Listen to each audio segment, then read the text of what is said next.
ప్రస్తుతం ప్రకాశ్ జిల్లాకు కలెక్టర్ గా ఉన్న పి రాజబాబుకు మార్కాపురం జిల్లా ఇన్ఛార్జ్ కలెక్టర్ బాధ్యతలు అప్పగించింది. ప్రస్తుతం ప్రకాశం జిల్లాకు ఎస్పీగా ఉన్న వి హర్షవర్ధన్ రాజును మార్కాపురం జిల్లాకు ఇన్ఛార్జ్ ఎస్పీగా నియమించింది. ప్రస్తుతం ప్రకాశం జిల్లా జేసీగా ఉన్న రోనంకి గోపాలకృష్ణకు మార్కాపురం జిల్లా ఇన్ఛార్జ్ జేసీగా బాధ్యతలు అప్పగించింది. ఈ మేరకు సీఎస్కే విజయానంద్ ఆదేశాలు జారీ చేశారు. రెడ్డిక మార్కాపురానికి సంబంధించి మరింత సమాచారం సుధాకర్ ఫోన్లో అందిస్తారు. సుధాకర్, మొత్తానికి మార్కాపురం జిల్లా ఇన్ఛార్జ్ కలెక్టర్ గా రాజబాబు నియామకమైనట్టుగా తెలుస్తోంది. ప్రస్తుతం దీనికి సంబంధించిన డీటెయిల్స్ ఏంటి?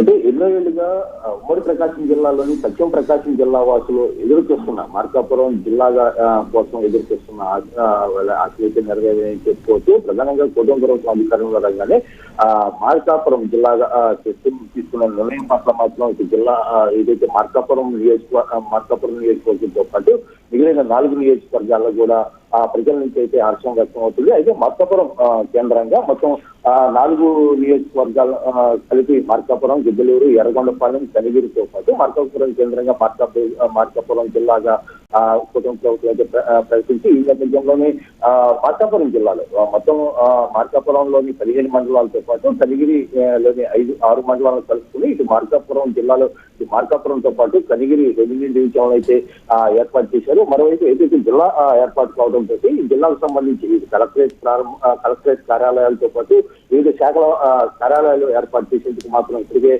భవనాలను అయితే అధికారులు అయితే పర్యవేక్షిస్తున్నారు. ముఖ్యంగా మార్కాపురం శివారు ప్రాంతంలోని తుర్లపాటి రోడ్లోని పునరావాస ఏదైతే వెలుగొండ ప్రాజెక్టు నివాసి కోసం ఏర్పాటు చేసిన పునరావాస కాలనీని మాత్రం ఇక్కడ అధికారులు అయితే ఆ బిల్డింగ్ అయితే చూస్తున్నారు. ఆ ప్రాంతంలోనే ఇటు కలెక్టరేట్ తో పాటు వివిధ శాఖల అధికారులు ఉండే కార్యాలయాలు ఉండేగా మాత్రం అధికారులు అయితే చర్యలు చేపట్టారు. మరో ప్రకాశం జిల్లాలోని గత వైసీపీ ప్రభుత్వంలో జరిగిన పార్లమెంటు ప్రాతినిధ్య పునర్విభజనలో జరిగిన పునర్విభజనలో నెల్లూరు జిల్లాకు వెళ్లిన కందుకూరు నియోజకవర్గాన్ని కూడా మార్కాపురం ఏదైతే ప్రకాశం జిల్లా కలిపారు. దీంతో పాటు అద్దంకి కూడా ప్రకాశం జిల్లా కలిపారు. దీంతో ఇందులో కొత్తగా ఏర్పడిన అద్దంకి కనిగిరి ఏదైతే కందుకూరు రావడంతో ఉమ్మడి ప్రకాశం జిల్లాలో మొత్తం 3 నియోజకవర్గాలు అయితే ఏర్పాటు కానున్నాయి. అయితే ప్రస్తుతం మార్కాపురం జిల్లాకు బాధ్యతలు మాత్రం ప్రకాశం జిల్లా కలెక్టరేట్ తో పాటు ఎస్పీకి అదనపు బాధ్యత ఇచ్చారు.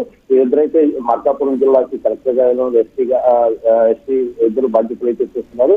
ఈ నేపథ్యంలో అయితే కొత్తగా ప్రవేశపెట్టిన మార్కాపురం జిల్లా అభివృద్ధి పట్ల మాత్రమే ఏదైతే వాళ్ళ ఆశయం నెరవేర్చే స్థానికులుగా అయితే హర్షం వ్యక్తం చేస్తున్నారు. మరోవైపు ఏదైతే ఉమ్మడి ప్రకాశం జిల్లాలో ఇప్పటికే ఇటు మార్కాపురం జిల్లా పూర్తి కావడంతో అక్కడ స్థానికంగా హర్షం వ్యక్తం నేపథ్యంలో ఈ మార్కాపురంలో 2 రెవెన్యూ డివిజన్లు ఏర్పాటు చేశారు. అయితే ప్రకాశం జిల్లాలో ఒంగోలుతో పాటు కందుకూరు అద్దంకి రెవెన్యూ డివిజన్లు ఏర్పడ్డాయి. అదే అద్దంకిలోని 5 మండలాలతో పాటు గట్టిలోని 10 మండలాలను కలుపుకుంటూ అద్దంకి రెవెన్యూ డివిజన్ అయితే కొత్తగా ఏర్పడింది. ఈ నేపథ్యంలోని కందుకూరు రెవెన్యూ డివిజన్ లో కూడా ప్రకాశం జిల్లాలోని కొండేపు నియోజకవర్గంలోని పనులూరు, మజిపూడి మండలాలను కలుపుకుంటూ కందుకూరు రెవెన్యూ డివిజన్ గా ఏర్పడింది.